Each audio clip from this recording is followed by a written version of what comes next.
things. Armah TV, bringing good things to life.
Armah TV, bringing good things to life.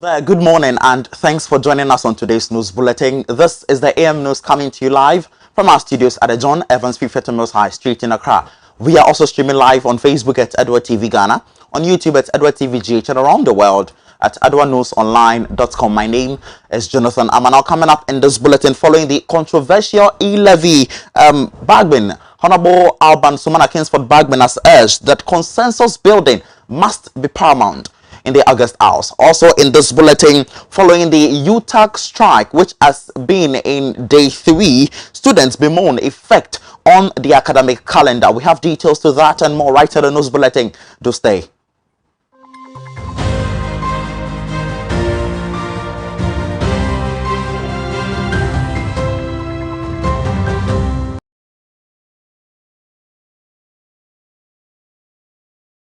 Thanks for staying with us. Remember, this is your hub of comprehensive and compendious news. My name is Jonathan Armah. Not a very principal story. The Right Honorable Speaker of Parliament, Honorable Alban Sumana Kingsford Bagman, has urged both caucus of the August House on the need for consensus building, compromise, and broader consultation as a means of breaking away from the rancor which characterized proceedings in the first session of the 8th Parliament. According to him, the only way to navigate to difficulties associated with the hung Parliament is through the use of dialogue. He made these submissions earlier yesterday while speaking at a Commonwealth Parliamentary Association workshop in Accra. The theme was effective parliamentary scrutiny, gender sensitivity, and complexity. I am the Speaker. I don't take part in decisions, but it is my duty to enforce the rules and the law. And in trying to do this, definitely, a country that is used to tumultuous majoritarian governments will definitely meet resistance and there will be frictions.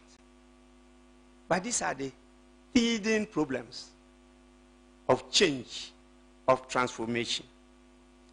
And I think that the only way, as he himself said, was to get the two sides to consult more, to dialogue, to cooperate with each other, to compromise, to collaborate, and to achieve consensus. This is an imperative imposed on us, political leaders, by the people of Ghana. We have no choice. And so, when the other side fails to gather their numbers, and a decision doesn't favor them, the speaker cannot be the cause. Because the speaker is not counted among members of parliament. I am not a member of parliament in Ghana. The speaker is not, and that is what we opted for. And as I said earlier on, it's because of our penchant of trying to taking our historical background, merging and bringing things together, which we sometimes call hybrids. I don't know whether that term really properly describes those products. But that notwithstanding, I still maintain that the composition of Ghana's current parliament as a hang one presents the legislature with the unique opportunity to right some errors in the past.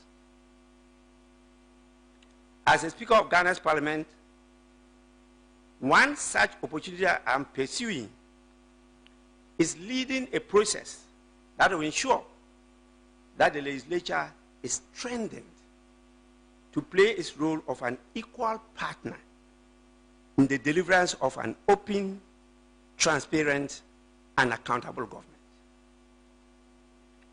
As part of the strategic objective of Ghana's parliament, and this document was produced by the 7th parliament, not the 8th. And one of them is how we could enhance accountability to assist in sustaining Ghana's democracy. And I believe, and I'm really a firm believer, of what Leifert describes as consociational democracy.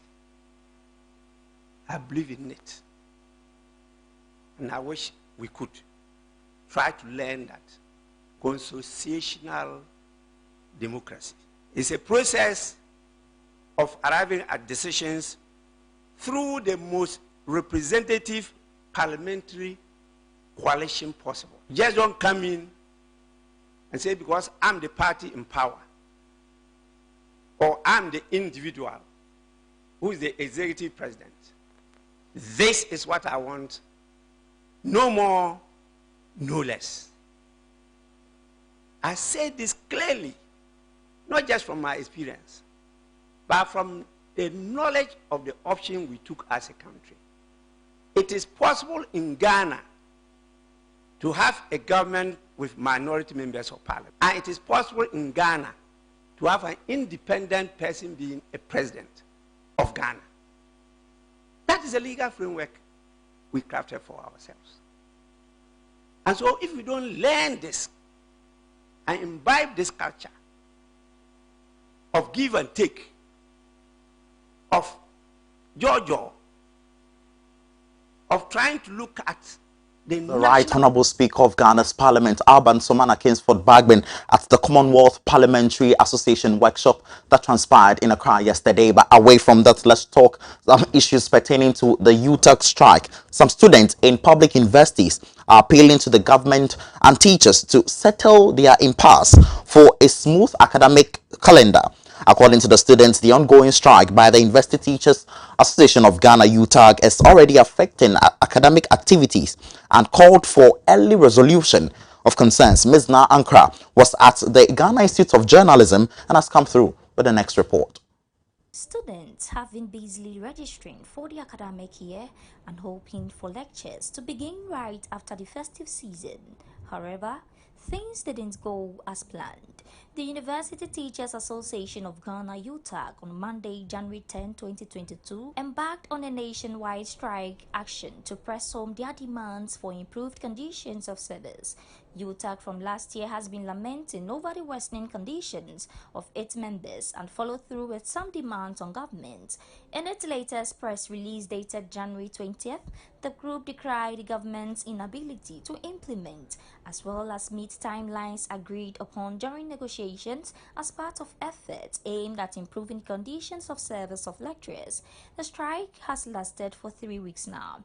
Some students of the Ghana Institute of Journalism expressed dissatisfaction over the strike, stating emphatically how it's affecting them.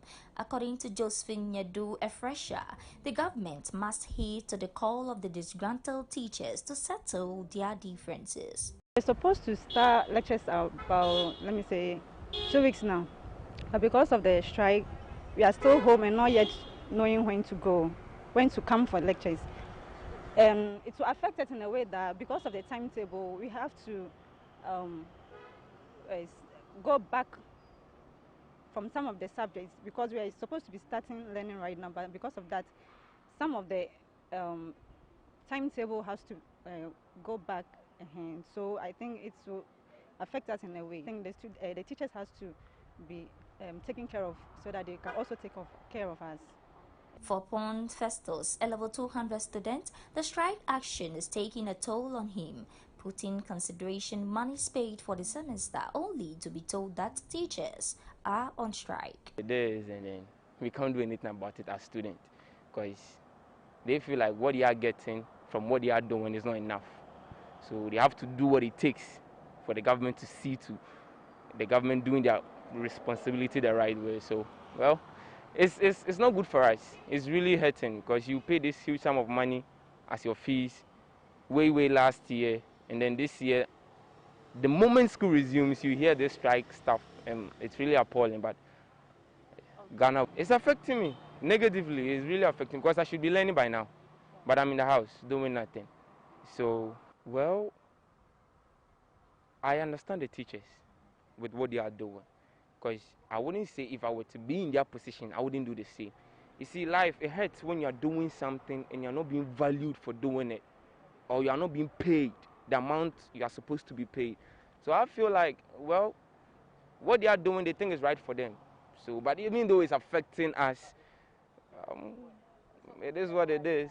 But Kelvin Dapla, also a level 200 student, believes students could still study as teachers are on strike. He outlines some ideas he believes would aid students in that regard.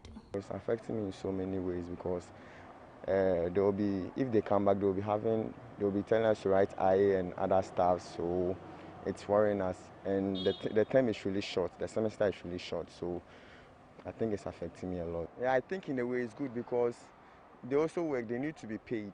So if there's the need for them to stay at home, so they are being paid, I think it's a good idea. Yeah.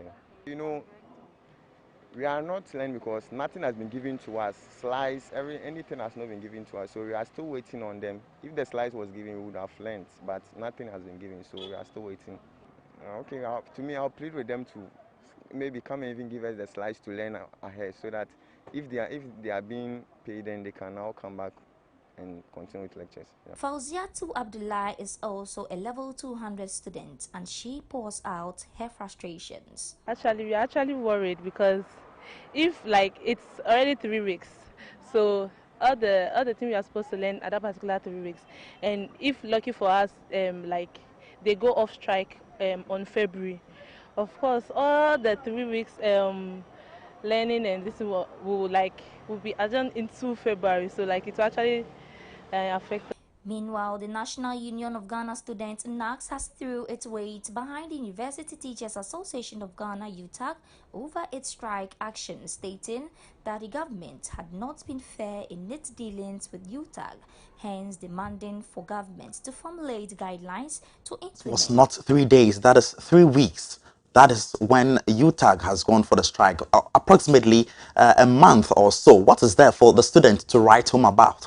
That was Ms. Nankra with our report from the Ghana Institute of Journalism. But away from that to a very sad note, a policewoman, Constable Regina Anjanu of the Paga police station, has been shot dead by some unknown assailants at the Boku in the Upper East region. The police, in a statement, indicated that at about 5 o'clock p.m. on Sunday, January 23, 2022, the deceased PW Constable Regina Anjanu of Paga Police Station paid a visit to Constable Erasmus Engson of Boku Division MTTU. On their way to Constable Engson's barracks, they were attacked by unknown assailants, and the policewoman was shot by the groin. She died at the Presbyterian Mission Hospital while undergoing treatment. The body has been sent to Bolgatanga Region Hospital for preservation and autopsy. Meanwhile, sources have disclosed that 8 people sustained various degrees of injuries during detention and were rushed to the Presbyterian Mission Hospital. Following gunshots in the early hours of Monday, December 27, 2021, which resulted in the loss of lives and destruction of properties in the township, insecurity has become a significant concern in Boku. 13 persons were subsequently arrested and airlifted to Accra following the violence. Since then, government, through the Interior Minister, has implemented various curfews to reduce the tension. Although the Upper East Regional Security Council (RECSEC) has banned the riding of motorbikes in the Boku municipality, the incident also resulted in heavy scrutiny and security deployment to communities within the municipality.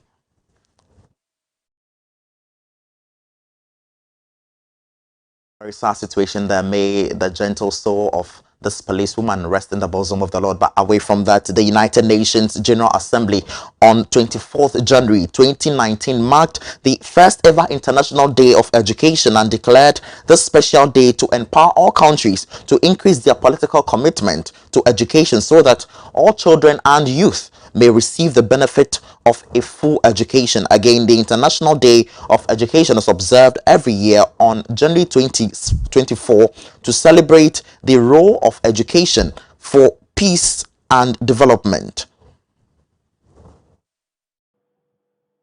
All right, thank you. International Day Education is just a recent creation by UNESCO, and yeah, indeed, last year there was an activity to mark it.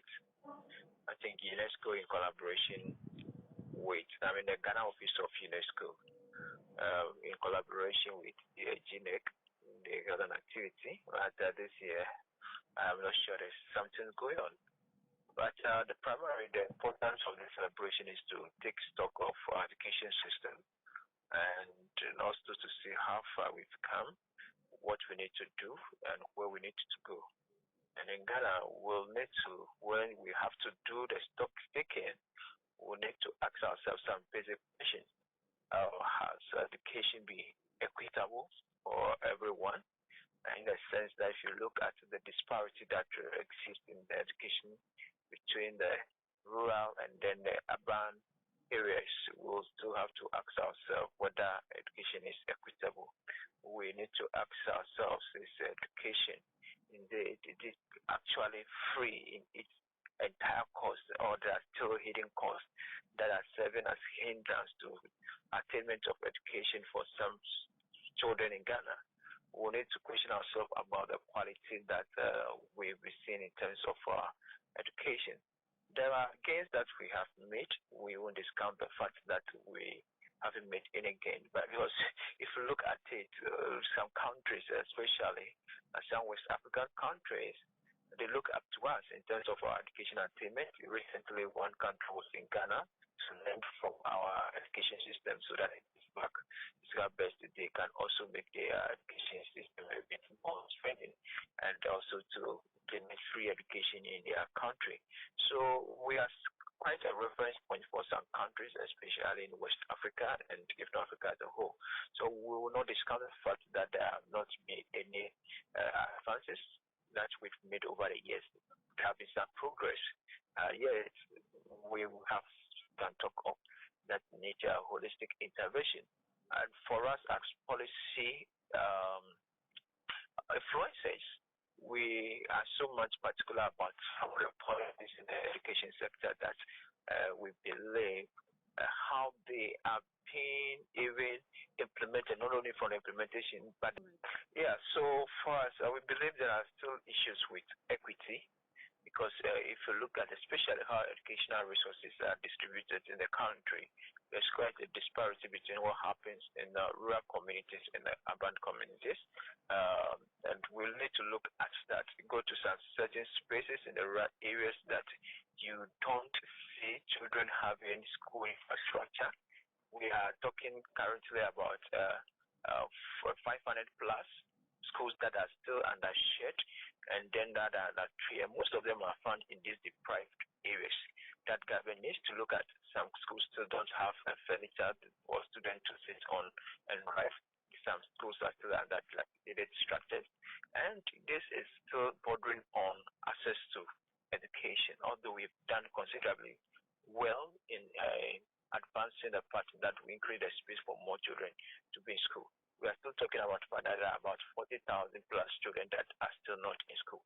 We will need to have a conversation and see how best we work in all these particular children, and also to look at how best that we can improve upon the infrastructure in deprived communities, so that the best education invest in schools and that someone is enjoying in the endowed areas, those children can also have the best of education in the deprived districts or areas. It's very important. And again, we'll have to, since we are mainly talking about issues of policy, we'll have to look at how government begins to look at how it makes policy and how it implements policy. Because what we have seen is that policy making has been so arbitrary. Government does it on its own. At times, you really wonder whether enough consideration and consultation has gone into it, or whether it has been given well thought idea. So we'll have to look at how we enact educational policies in this country that will bring in everybody on board, so that there could be enough consultation. And once these policies out, we have a sight of the majority of the stakeholders. So that's one of the areas that we have to look at in our educational space. You have seen that the reform is still ongoing. We're in the midst of reform. We are still having reforms. It tells you that there's much work to be done in our educational space. Over the past 4 to 5 years of what the government has been doing is to bring a series of reforms. Some of the reforms that we have applauded, they are very laudable, and we've given them thumbs up. But some of the reforms, we believe they could have been rethought or could have been implemented differently, and that has been an issue. But one thing about educational reform is it will take a year for us to see the dividends. So as you are seeing the reform, that was Mr. Divine, an educationist and education advocate who was currently describing the status of Ghana's education system. Away from that, let's move to the Mole National Park. The Mole National Park in the Savannah region of Ghana has been privileged to be selected by the Monitoring and Illegal Killing of Elephants, MIKE, and the Convention on International Trade in Endangered Species of Wild Fauna and Flora. Secretariat of the EUR 600,000 euros grant to fund a project that protecting the priority population of elephant and other target species in Mole National Park of Ghana. The grant is to be disbursed over a period of 3 years and will support the enhancement of park capacity for law enforcement through the training and resourcing of park rangers, with the inclusion of a purchase of a 4x4 vehicle, fuel, communication system, and a field geared towards other things. The MIKE initiative is an international collaboration which assesses and documents levels, trends, and causes of elephant mortality to facilitate decision-making which affects the conservation of elephants across range countries in Africa and Asia. The program was established by the United Nations Convention on International Trade in endangered species of wild fauna and flora in 1997. In an interview with the manager of the Mole National Park, Mr. Armah, he disclosed that the MIKE program is entirely dependent on donor support, with the European Union, EU, being the most important donor for the program. The priority population of elephants in Mole National Park would be protected. And you know, the umbrella species or the keystone species in this park are the elephants. And so the project is working towards enhancing the protection of the elephants in Mole National Park. So visitors coming would see more of the elephants that we have in the park and other species. In fact, once you are protecting the priority species, which is the elephants, other wildlife species are equally protected. So the project is, in fact, protecting the elephants and other species in the park, and so we'll have more. The species will increase because of better protection, and when visitors come, they would have a very good safari. They will enjoy the park and they will see more species, and this is going to enhance our tourism in the park. Say that just within the first quarter implementation, we are already bringing sanity to the park, because so many poachers have been arrested and then taken to court. Some of them, their cases have even been dispensed of, and they are either sentenced or some have been fined. And so now we can see that there's sanity in the park. Poaching is already being reduced to its barest minimum in the park, and we hope that in the next 3 years we are most likely to have either no poaching or very reduced or minimal level of poaching in the park. You have to. Furthermore, he said the agreement for the implementations was entered into by the Wildlife Division of the Forestry Commission and MIKE Secretariat in July of 2021, and implementation has since commenced. Also, a specialized training program for the 17 law enforcement managers in SMART and Geographical Information System surveillance or intelligence gathering and investigation and court procedures will be provided, he added. The support provided also help us train 17 law enforcement staff on SMART. The SMART is a ecological monitoring tool which we use in our protected areas. So 17 of our law enforcement staff were trained in the use of the SMART software. We are already using it, but it's just like a refresher training for the staff in the park. We also supported them. They were also trained in GIS, on how to use GIS within the period. That was in last quarter. Then staff were also taken through investigation, how to investigate issues that come, wildlife offenses, how to gather information on wildlife offenses. Thanks for staying tuned on Adwa Television. This how far would come to you with the AM News right from our studios at the John Evans Fifiata Mills High Street in Accra. For more news, do well to log on to our website on adwanewsonline.com. Until then, stay safe, have a wonderful morning, and enjoy the rest of our programs.